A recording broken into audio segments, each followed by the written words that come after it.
Thanks for your targets on Bra 110, 25, 27,000, egressing. Level 1 target is there. 110, 25, 26,000, down. 74, picture. Egresses on Bra 105, 22, 65, with 4 trail, 5 miles, 18,000. Hello, and welcome back to another ArmA 3 video. Today's video is a product of a community poll vote taken about 2 weeks ago. This is my top 10 weapons mods of 2020. Now, some of these mods have been around for a while, like years even. So no doubt many of you know all about them, but there are folks that are just getting into the game that may not know or are hesitant to download an entire pack at 3 to 4 gigs in size. So allow me to shine some light on what I believe are some of the best weapons mods available today. This is only 10 mods, so of course this is not all inclusive. There are tons of amazing mods out there, so let's check out my first 10. At number 10 is a mod that was recommended to me by a subscriber, and I really took to it after downloading. The MX Retexture mod by Marco Buente. I'm sorry if I just butchered that completely. This mod offers a more subtle gunmetal gray look to your MX weapons as opposed to the light tan that came with the base game. It's very simple and doesn't change the characteristics of the firearm other than its looks. So if you'd rather have a more weathered looking MX, you'd be very happy with MX Retexture. At number 9 is the Mark 23 SOCOM by Rhino. If you're like me, you grew up playing Metal Gear Solid on the PlayStation 1 and were completely infatuated with its weapons. Well, thanks to Roanoke, you can relive those days sneaking around a Solid Snake, blasting genome soldiers away. With the right winter map and a few other choice winter and weapon mods, you can almost recreate the excitement of being chased by those genome troops. The Mark 23 requires the Ace mod for some reason, and I'm not entirely sure why. The built-in LAM or laser aiming module comes with a flashlight and IR laser, which can be seen while using night vision. These don't come with the weapon automatically, you have to select them under the weapons accessories in the virtual arsenal. At number 8 is the XAR-14 by the Tactician and Fire 4020. This is a pretty recent addition to the workshop, and I thought it looked pretty awesome. The XAR-14 is a futuristic weapon firing a charged 6.5mm superheated plasma round that is incredibly effective against infantry and even against light armor such as technicals and some lightly skinned vehicles. With a cyclic rate of around 600 rounds per minute and accurate up to 1,000 meters, this is a very straightforward weapon that's capable of mounting almost any RIS rail compatible sight mount. The XAR-14 is a great fit for any mission that calls for a futuristic weapon loadout. A few people have gone so far as to arm their Warhammer 40k Tau forces with the weapon as a supplement to the standard Tau rifles. The only real drawback to this mod is that there is a very simple reload animation that doesn't show any kind of magazine drop or load. So don't expect the most immersive reload. Regardless of the reload animation, it's still worthy of your download. At number 7 is the TB68M battle rifle by Nemo. Another recent workshop edition, this weapon is awesome, and just as straightforward as our previous editions, save for 2 key features: the addition of a 50mm grenade mount and an awesome bayonet feature. By default, the bayonet is activated by hitting the T key, but can be adjusted to whatever you want via add-on options. Actually hitting the enemy is a little wonky at times, but seems to drop them in one good stab. The 50mm grenade, however, clears out everything within 100 meters, and I'm not joking. Fire this thing close enough and you'll be wishing you hadn't. It easily chews through light-skinned vehicles and even light armor if you hit it enough times. The TB68 is configured for both single and full auto fire and has a cyclic rate between 500 to 600 rounds per minute. This weapon is about all the frontline warfighter needs, as long as their supply lines stay open to keep those 50mm rounds coming. At number 6, we've got FA Hunting Rifles pack by Luca. Now, I've been waiting for something like this to come along for mission makers for a while. There was a severe lack of civilian and partisan style weapons available to independent and paramilitary forces, and I would get tired of fighting against dudes in jeans outfitted with weapons on par with what I'm rocking. This mod changes that. The Hunting Rifles pack brings a full gamut of civilian-grade weapons that would be realistically available to paramilitary forces in the Mediterranean. 22 caliber long rifle and 7.62mm hunting rifles go extremely well with partisan forces and help build a believable civilian-based armed faction. At number 5, we have Specialist Military Armaments by Vin and Incognito. This mod has been around for quite a while and offers some exquisite weapons. One of the most notable are the Magpul Masada that went on to become the Advanced Combat Rifle, or ACR. The ACR is also included in this mod, as well as a multitude of its variants to include the rifle, and the CQC models, all capable of accepting any and all attachments. There isn't a huge variation of weapon sounds, at least as far as I can tell. Most of the rifles have pretty similar sounds when firing, but I do believe it is dependent on the caliber of bullet being fired.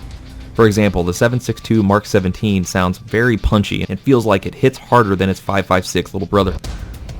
SMA centers mainly around Special Forces weaponry as opposed to the types of weapon you'd see in regular frontline units. SMA has something for every Tier 1 unit out there. At number 4, we've got the old tried and true weapon set, Community Upgrade Project, or CUP, by the Community Upgrade Project team. I'm not going to go into full detail into all the features CUP has to offer because there are just too many to list for one video, but their weapons are highly utilized amongst ArmA 3 mission makers. Initially, CUP ported a lot of the ArmA 2 weapons into ArmA 3, and that was a huge draw for people that were getting into ArmA 3 but loved the weapons from 2. It was a best of both worlds kind of deal, especially when CUP began porting in the maps from previous ArmA installments, which we'll cover in a future video. CUP weapons have gone through many updates and improvements to include texture reworks, new weapon additions, and more variation of weapon attachments since it hit the workshop back in 2014. At first, I wasn't the biggest fan of CUP because I thought assets from a 2010 game were a little weak, but the updated textures, mechanics, and sheer firepower in this pack has swayed me back into a believer. This mod isn't as big of a download at only 600 megabytes, so it won't eat up too much hard drive space unlike some other mod packs out there. At number 3, we have 3CB BAF weapons by the 3CB mod team. The Brits are some of the hardest fighting men around and have some incredible equipment in their arsenal. The 3CB British Armed Forces mod brings some of the best British weapons and equipment to bear. The L85 has gone through some hellacious times, and it wasn't until the A2 variant in the early 2000s that troops would get their hands on a reliable version. That said, I love the L85. Its design is a typical bullpup style and added features like RIS rails for mounted accessories. There are even redesignated American designs like the L119A1 that come with the mod and are a great addition to the British forces. 3CB has gone so far as to include multiple uniform types that allow mission makers to utilize these forces in practically any terrain. If you're a British Forces buff, don't pass up on 3CB. At number 2 was one of my personal favorites, RHS Weapons by Red Hammer Studios. These guys have been hard at work since 2003, back in the Operation Flashpoint days, kicking out top tier mods to enhance the fidelity of ArmA 3's gameplay. Having won multiple community awards for their stellar work, RHS is by far some of the best modded assets you'll get your hands on. The ArmA community seems to be polarized between CUP or RHS. While CUP is outstanding and obviously has the community and downloads to prove its worth, RHS stands out to me a little more since they have such longevity in the Bohemia Interactive world. 17 years of mod making says a lot, considering the franchise itself is only 19 years old. RHS has a massive assortment of weaponry from specialized weapons for Tier 1 units to standard issue weaponry for frontline forces.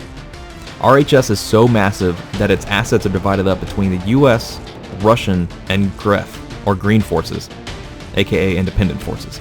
The primary difference between RHS and CUP downloads themselves are that CUP weapons came with its own packed download, meaning you didn't need units and vehicles in order for it to work. RHS packs all of its weapons in with its units and vehicles, which helps keep your launcher clutter-free and lessens the chance of a mod mismatch since it's all-inclusive. RHS weapons are beautifully crafted and detailed, sound incredible, and feel like they punch as hard as they're supposed to without going overboard. US, Russian, and Green Forces have been included and come with a massive amount of weapons to choose from, all of which are detailed and beautiful. RHS constantly adds new weapons, equipment, and vehicles to their mod packs, and I cannot wait to see what these guys bring us whenever ArmA 4 decides to show itself. And finally, at number 1, we have NIArms by Still Transrite. The mod link I've provided in the description is actually to their all-in-one pack, which is a sizable 4GB download, but it is absolutely worth every kilobyte of space. These weapons are by far the most meticulously handcrafted in the workshop. These assets are a labor of love, and you can tell because every single mod comes with its own reload animations, sounds, equipment, and custom texture work. You won't find weapons anywhere else in the workshop more painstakingly crafted than these. Initially, these mods were released one weapon at a time. For example, there is an AR-15 pack, and an MP5 pack, which are still available in the workshop to download if you just want those specific weapons, as are all of their weapons. However, the all-in-one pack is so worth your download if you have the space for it. My personal favorite rifle of theirs is the LAR-15 and the AR-15 mod pack. It just looks and sounds incredible, and I am in love with the sound and muzzle flash of this weapon.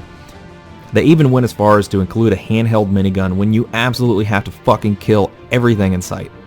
No matter what weapon set you download, you know you're getting the highest quality asset with NIArms. Well, ladies and gentlemen, thank you so very much for spending your time with me today. I'd like to give a special shout out to my loyal patrons whose donations are greatly appreciated and are allowing me to pursue new avenues of video editing. If you liked this video, please like, subscribe, and maybe even share this with others you think may enjoy it, as this massively helps my channel grow. If you really love my content, consider becoming a patron to help support my work. I primarily make ARMA 3 content and would love your guys' suggestions in the comments section below. I do my best to read and reply to all your comments, and your messages and kudos are a huge factor that drives the channel in the direction it's going. Thank you all so much again for watching, and I'll see you in the next video.